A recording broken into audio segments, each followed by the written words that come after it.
So hopefully you had a chance to share some thoughts from the warm-up questions, and hopefully you have your Structure 1.1 study guide out. We might go past that. We'll see today what we get through, but we'll definitely finish up Structure 1.1. Okay. First of all, wall of shame. These are people who have not turned in their safety contracts. So please turn in your safety contract signed by you and your parent guardian. Okay. I need those to be in before we can do a lab. So you're making it. You're making everybody wait for labs by having your name on the board. If you need another copy of the safety contract, there are more copies on the front table. If you have any questions for me about that, please let me know. Okay. I wanted to clarify eating and drinking rule for this class. Please feel free to drink beverages, whatever you brought from home, or if you grab something off the cart. But if you need to eat a snack, please just take it outside or at least into the vestibule. Just take a minute, go out, eat, come back. I would appreciate that. Thank you. And still no food or drink at the lab benches. All right, so we left off looking at solids, liquids, and gases, and I asked you guys to complete that table as your homework for the properties of solids, liquids, and gases. This is S1.1, page 5. Yes? Let's see.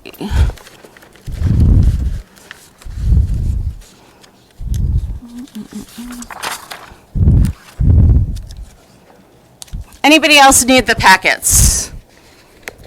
Okay.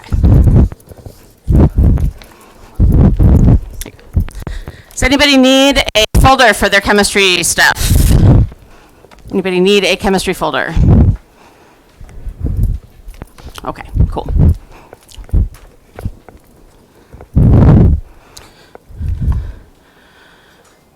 Thank you for asking for that right away.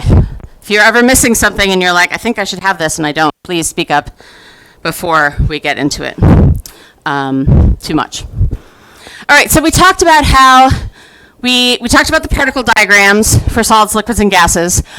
We talked about how in terms of shape, solids have a fixed shape. They're not going to change their shape. Liquids and gases are going to take the shape of the container. What can we say about volume? Scout? Okay, solids are going to have a fixed volume. Yep. What about liquids? Also fixed.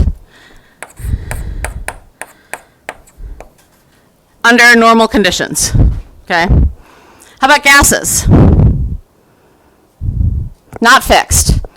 They are going to expand to fit the container.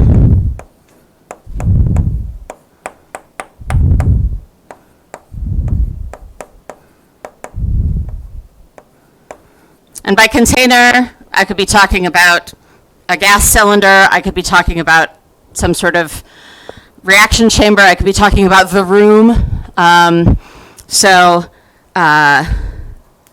gases are going to push each other away and make space, the most space they can between each other, therefore expand. Right, compressibility. Can we compress solids?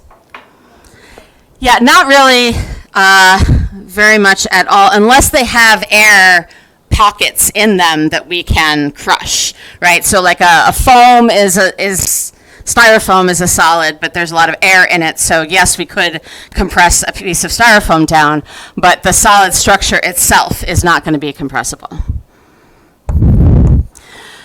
Liquids? Can we compress liquids? Yeah, not really. Again, same answer for volume here. Under normal conditions, liquids are going to keep the same volume, so we're not going to be able to compress them into a smaller volume. So compressibility is ability to take it and push on it to make it smaller. Gases, yes, of course. we can take gases and put them into those cylinders where we've got liters and liters and liters of gases at regular pressure go into this one cylinder that we put under high pressure. So higher pressure, we can pressurize gases, compress them down. Okay. Even a balloon is kind of a smaller version of that. If you think about like somebody making a balloon animal, they are compressing the air in the balloon by doing all the twists and turns and things like that. So it will expand if the balloon pops. All right, and then fluidity. Are solids fluid? No. Liquids? Gases? Yes. Okay, so when we talk about fluids, we usually think about it in terms of liquids, right? You think you drink lots of fluids to hydrate yourself, whatever. Gases are also fluid. They can flow. So when you hear the word or see the word fluid, you're thinking liquid and gas, or gas, okay? Okay, changes of state. Remember that when we change state of a substance, whether it's an element or a compound, these are physical changes, they're not chemical changes. So we are not undergoing a chemical reaction. We're keeping the same thing, the same substance is generally bonded together in the same way. The intermolecular forces are going to be different, but we're not changing the substance. So some of the state changes, you're going to need to know all these terms. Okay, so make yourself flashcards if you need to. Some of these changes are what we call endothermic, meaning energy comes in. It absorbs energy to make those state changes. So when we go from a solid to liquid, when we melt something, we have to bring energy in order to melt it, right? When we boil a liquid, we have to put energy into that. We don't often think about condensation and freezing and deposition as exothermic, but energy is actually released in those. So we don't usually capture energy when we just have liquid condensing from water vapor in the air onto a really cold glass. If you take a cold glass outside on a hot day, you're going to get condensation on the outside of the glass. And that is, in fact, that act of condensing, going from the vapor to the liquid, is actually adding energy to the glass when it does that. So it's releasing energy to the surroundings, which in that case includes the glass from the droplets point of view. Don't forget the ones that we don't talk about very often. Sublimation is going straight from a solid to a gas without a liquid in between. And deposition is going straight from a gas to a solid without liquid in between. The way I remember these is that sublimation has the same root as sublime. If something is sublime, it is heavenly. So we're taking something from the earth and turning it into something of the heavens. So, going from earth to heavens. Deposition, we are depositing. We're making a deposit on whatever surface we're seeing the deposition on. So you are taking something that's from the gas and depositing it. We can't see it as a gas usually, or sometimes we can if the gas has a color, but we're taking that thing from the gas and depositing it onto our surface. So that's the way I remember those two. I meant to, but we'll get it to you tomorrow because I'm doing a different honors demo today than I was planning.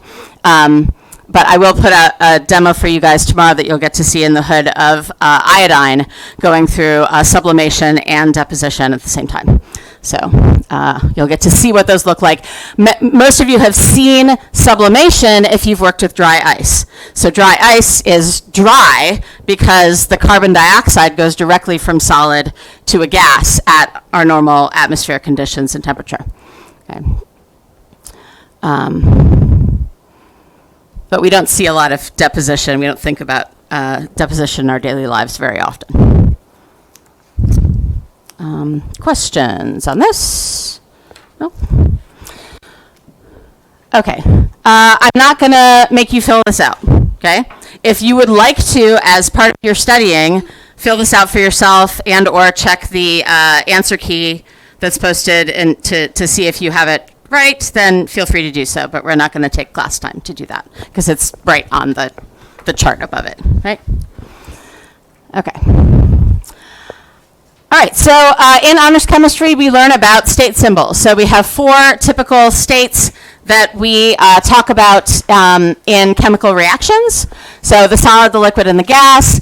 And then we also have a 4th state in reactions that is very common in chemistry, which is AQ for aqueous. And that means it's in solution, generally in a solution with water.